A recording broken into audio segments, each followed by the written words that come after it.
नमस्कार शेतकरी बंधूंनो, मी निलेश सदार, सहाय्यक प्राध्यापक plus technical head Deccan harvest solutions private limited. आज आपण जो व्हिडिओ घेऊन आलो आहे तो सोयाबीन पिकावर आहे। सोयाबीनमध्ये प्रामुख्याने सोयाबीन पिवळी होणे, सोयाबीन पिवळे होऊन तिला फुटवे न फुटणे, त्याच्यानंतर त्याची वाढ होत नाही आहे आणि त्याची जी काही मुळं आहेत त्याची सुद्धा वाढ होत नाही आहे आणि सोबतच चक्री भुंग्याचा जो अटॅक झालेला आहे याबद्दल आजच्या व्हिडिओमध्ये आपण बघणार आहे। आता मला जो यश पाटील नावाचे जे शेतकरी येतं, तरुण शेतकरी येतं, यांनी एक सोयाबीनचा व्हिडिओ टाकलेला होता। त्यांची जी पेरणी झाली होती ती पेरणी होती 13 जूनची आणि त्यांनी ड्रिपसुद्धा सोयाबीनला लावलेलं होतं। तर 13 जूनची त्याची पेरणी होती, पण त्यांनी ज्या तुम्ही या व्हिडिओमध्ये बघता की त्यांची पूर्ण सोयाबीन पिवळी झालेली दिसत आहे। त्यांनी ज्यावेळेस मला हा व्हिडिओ टाकला आणि सर याच्यावर उपाय सांगा असं सांगितलं, त्यावेळेस मी त्यांना एक डोज रिकमेंडेड केला, तो म्हणजे न्यूट्रियाकॅल, न्यूट्रियाबोर आणि न्यूट्रियाझिंक ग्लायसिंग फॉर्म्युलेशनचा आपल्याला माहिती आहे आपल्या डेक्कन हार्वेस्ट सोल्युशनचं, याचा स्प्रे त्यांना सांगितला आहे आणि सोबत त्यांना 1448 दिलेला आहे। तर हे सोयाबीनमध्ये त्यांनी हा स्प्रे घेतल्याच्या नंतर म्हणजे त्यांनी तुम्ही हा व्हिडिओ बघता त्याच्यानंतर लगेच त्यांनी तिसऱ्या दिवशी मला फोटो टाकले आणि त्याच्यानंतरचा तुम्ही हा परिणाम बघा। म्हणजे एवढा विश्वास, म्हणजे स्वतःहून त्या शेतकऱ्यांनी मला स्वतःहून फोटो टाकले की सर मी तुमचा हा स्प्रे घेतला आणि आता मला असा रिझल्ट भेटलेला आहे। तर मी बी आता मला आता अवाक व्हायची गरज नाही, कारण आपले प्रॉडक्ट कसे आहेत त्याचे रिझल्ट, कारण ते ग्लायसिन फॉर्म्युलेशन्स असल्यामुळे त्याचे रिझल्ट तुम्हाला 48 तासात रिझल्ट दिसणार येतं, अलग लक्षात। तर ह्यो तुम्ही रिझल्ट बघू शकता, हा तुमच्या डोळ्याने रिझल्ट बघा। मी शेतकऱ्याचं पूर्ण नावही सांगितलं, यश पाटील आहेत जे एरोंडलचे आहेत, जे जळगाव जिल्ह्यामध्ये येतात। त्यांनी हा स्प्रे घेतला आणि त्यांना असे जबरदस्त असे रिझल्ट भेटले। तर तुमची सुद्धा सोयाबीन पिवळी पडत आहेत, फुटवे धरले नाहीत, वाढ होत नाही आहेत, अलग लक्षात, अशा समस्या असाल तर मी तुम्हाला रिकमेंडेशन्स करतो की न्यूट्रियाबोर, न्यूट्रियाकॅल आणि न्यूट्रियाझिंक आणि 1448 आता 1448 आहे ते आपलं ते इजिप्के म्हणून इम्पोर्ट केलेलं आहे। ते SF टेक्नॉलॉजीवर आहे, सरफेस अब्सॉर्प्शन टेक्नॉलॉजीवर आहे।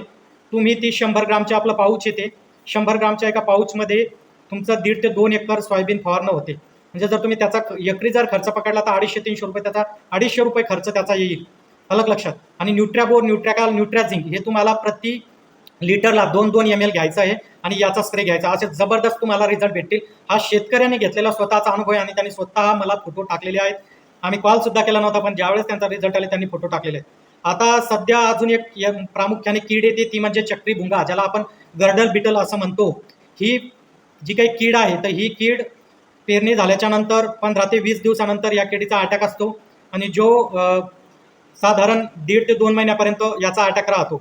आता या कीडचा जो काही मादी भुंगेरा असतो, हा मादी भुंगेरा काय करतो, जे तुमचं फांदी असेल, खोड असेल किंवा पान असेल, म्हणजे तुमचा देठ, फांदी आणि मुख्य खोड, या खोडाला ब्रेक करते, म्हणजे या खोडाला फोडते आणि या खोडाला फोडून त्याच्यात अंडी घालते त्याची मादी, आणि जवळपास ती 8 ते 72 अंडी घालते एक मादी।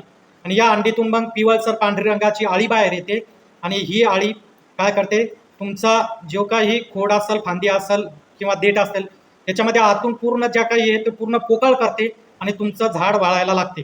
आता ही आतमध्ये असल्यामुळे याचा आपल्याला लवकर याची लक्षणं ओळखून याला स्प्रे घेणं गरजेचं आहे।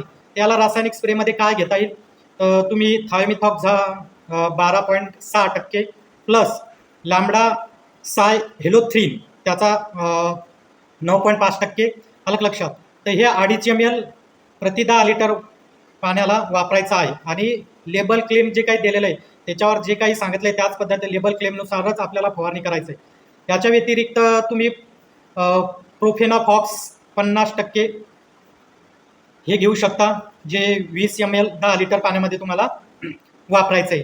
त्याच्यानंतर अजून जर तुम्हाला याची कंट्रोल करायचा असेल, जास्त अटॅक झाला असेल, तर क्लोरोपायरिफॉस घ्यायचं 50% प्लस सायपरमिथेन घ्यायचं आहे 5%। अशा पद्धतीने तुम्ही याची फवारणी, कोणतंही एक औषध घेऊन याची फवारणी करू शकता। पण याचे जे काही लक्षणं आहेत हे लक्षणं तुम्हाला ओळखून फवारणी घ्यायची आहे। चक्री भुंगा, ज्याला गर्डल बीट म्हणतात, जे तुमच्या सोयाबीनच्या आतमध्ये राहून सगळं पोकळून काढते, त्याच्यामुळे ते झाडाचं अन्नद्रव्याचं घेणं असते ते बंद होते आणि ते झाड सुकू लागते।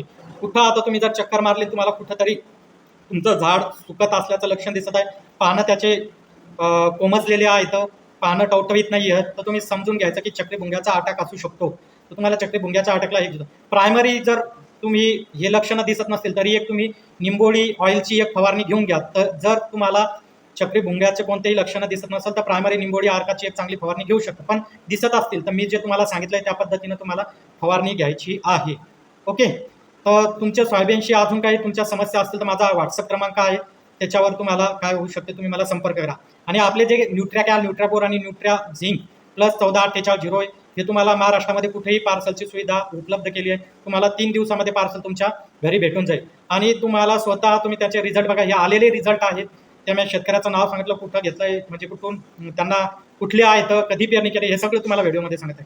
तर तुमच्या सोयाबीनबद्दल अजून कोणती काही समस्या असेल तर मला व्हॉट्सअपला टाका आणि आपला एक सोयाबीनचा ग्रुप आहे तो जॉईन करून घ्या. आज आपण इथे थांबू.